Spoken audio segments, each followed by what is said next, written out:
Welcome, everyone. I'm pleased to be in conversation with Natalie Chang. She's a member of our Canadian Martyrs Church and Chaplaincy faith community. And I just want to say welcome, Natalie. It's lovely to have you join me today for this conversation. Thank you. It's nice to be here. Yeah, and I'm sure lots of people will recognize your face as well when they start to watch this.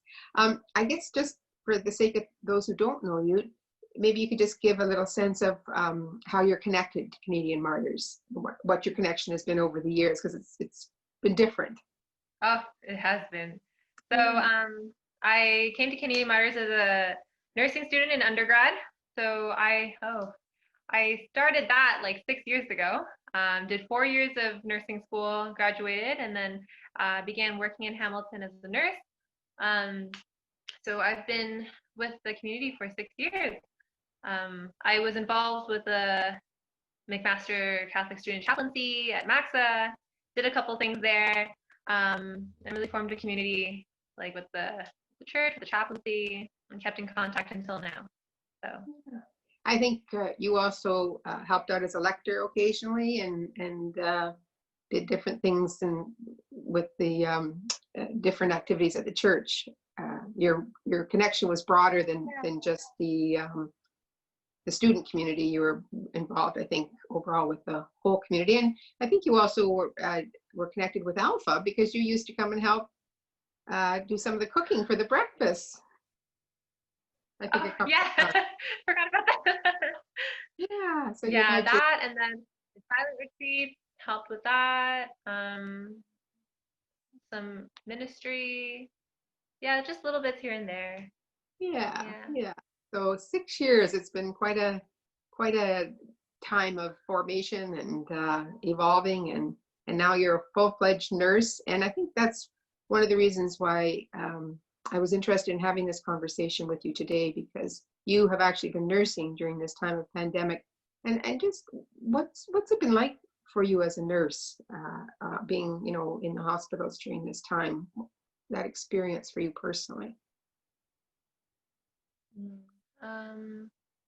Well, in a way, it has been business as usual, but we've also had to adapt to different precautions and kind of have different considerations with our jobs, like the technicalities of it and everything.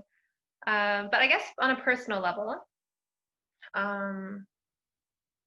it's been a real honor to be able to be there. It kind of feels like you're a soldier out on duty.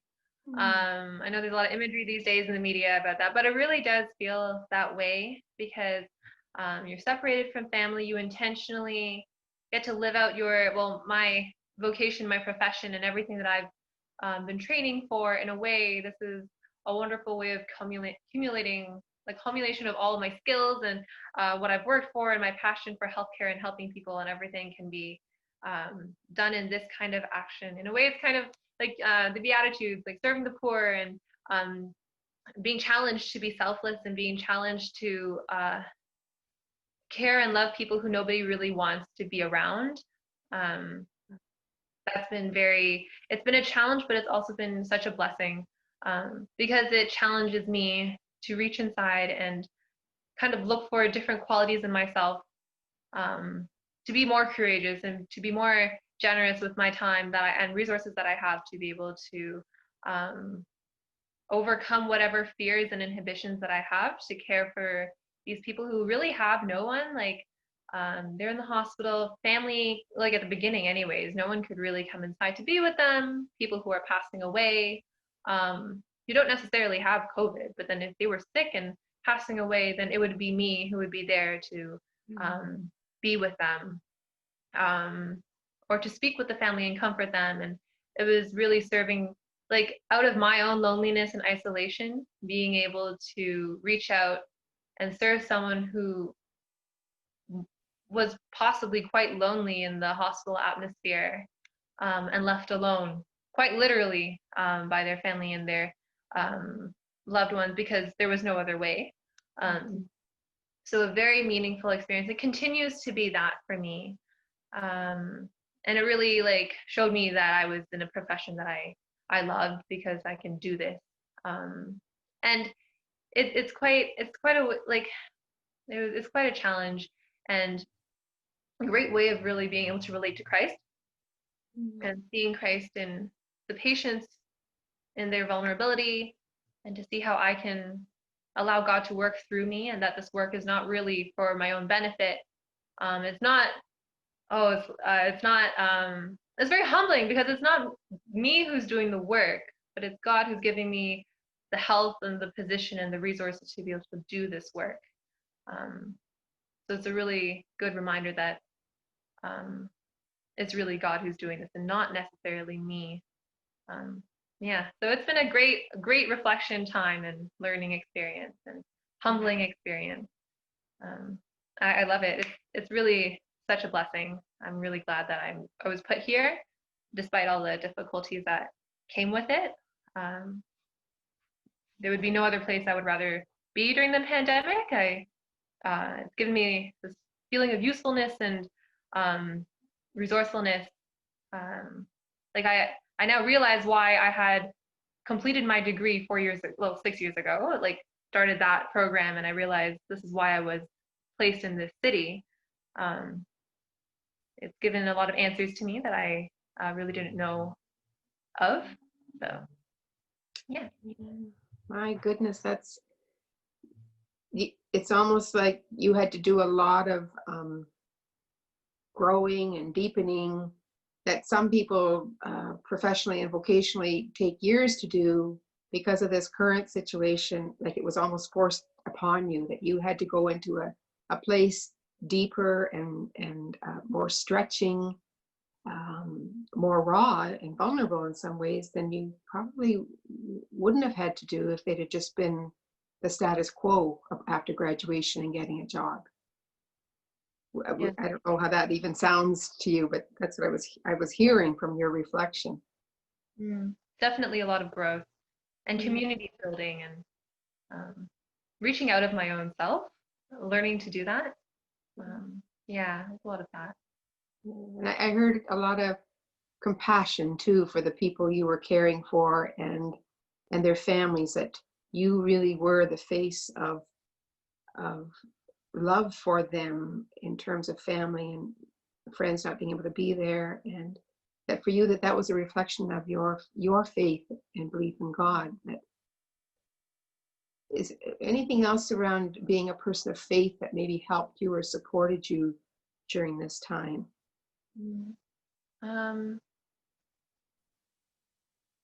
There's this picture, this painting that has been circling the internet for some time. I think it's by Nathan Green. He does these pieces of artwork where Jesus is placed in the midst of healthcare workers, and there's this one where this girl is holding her patient's hand, and Jesus is holding with his hand on her shoulder. That image came to mind when you asked me that question. It's kind of like that. As a person of faith, I think this suffering that we've had during COVID becomes very, I guess, challenged as well. My faith has been challenged, and all this suffering, I wonder why. Why did this happen now? It's so sudden. It doesn't make sense.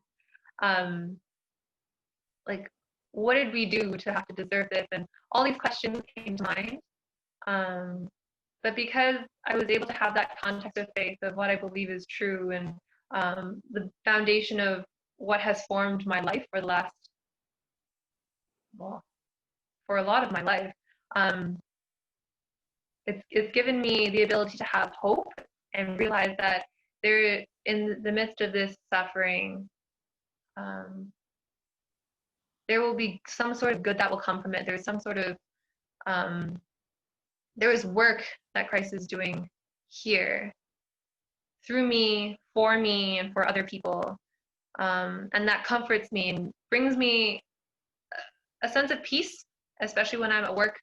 It might not always be the best day, but then there will be moments when I can sit down and just relay my experiences with God, what I thought, like all these feelings and thoughts and any questions that I may have. And it gives me somebody that I can speak with.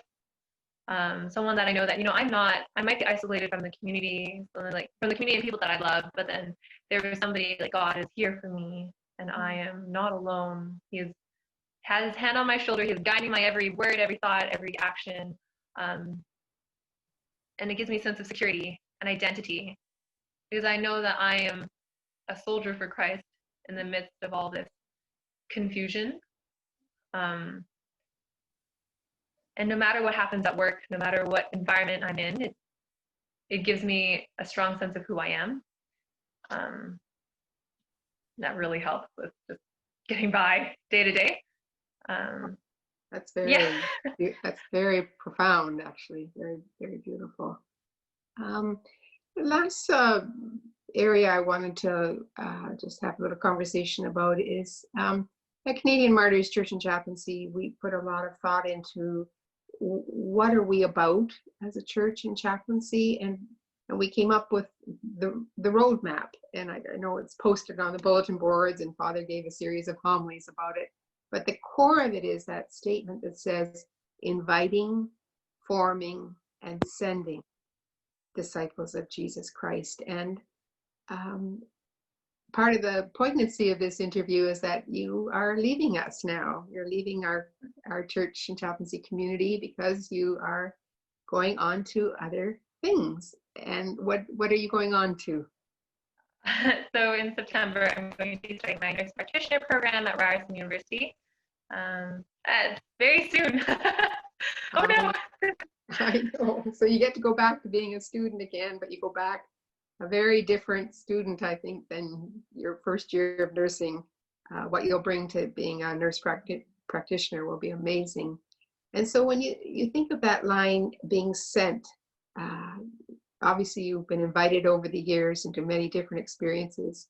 You had lots of formation as part of MACSA and the chaplaincy, continued your formation even when you left McMaster, but still stayed part of our church community.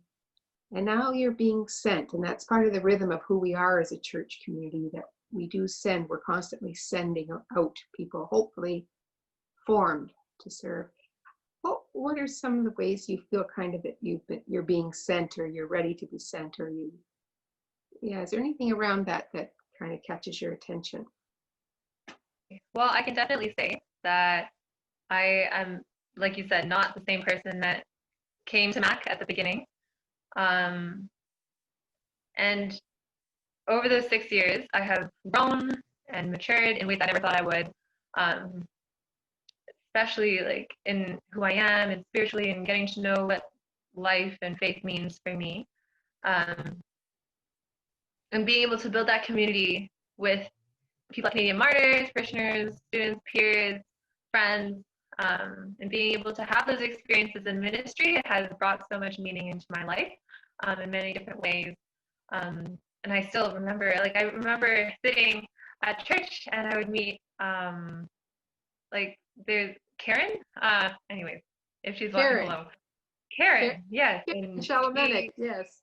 Yeah, she's the mother that I, one of the mothers that I've had here, you and her, and just being there for me when I had this existential crisis, or just really not being sure about what was going on in my life. And just being a push by you guys to be better and to be me. And I guess I just carry all of this love that I have been shown. I have been really taught how to love well and purely, and being a good, charitable, generous person, and believer in Jesus Christ. And so I will bring that to Toronto when I live there. And I will, I guess in being sent, I'm going to be sent to learn how to love further with the resources and the lessons that I've had at MAC and with you guys, and to carry that as part of my history and part of my identity onto the next step. And yes, into school, applying it there, applying it to whoever I will be meeting, and everything that has been built right now will be carried forth and nurtured and will grow to whatever it's going to be. It's very exciting. I have no idea what's going to happen. So I guess in that way, it's a beautiful journey, because God has cleared the path for me. My past has been cemented in who I am, and now it's time to move forward, which saddens me, but it's very exciting. So yeah, being sent forward, but never to forget like what has been in my past. Yeah.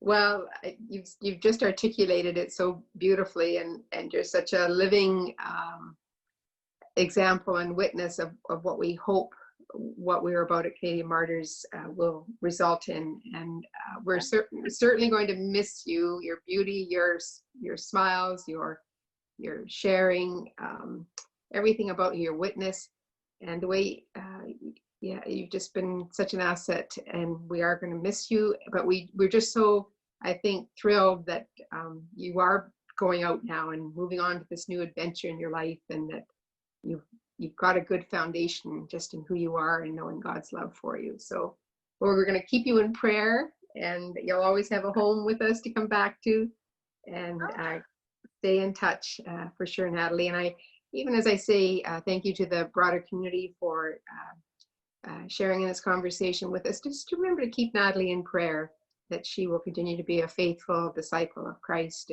and bring his love to all those that she will minister with and for in her life ahead. So thank you to all of you for joining Natalie and I, and thank you, Natalie, and blessings always. Thank you. Thank you so Take much. care.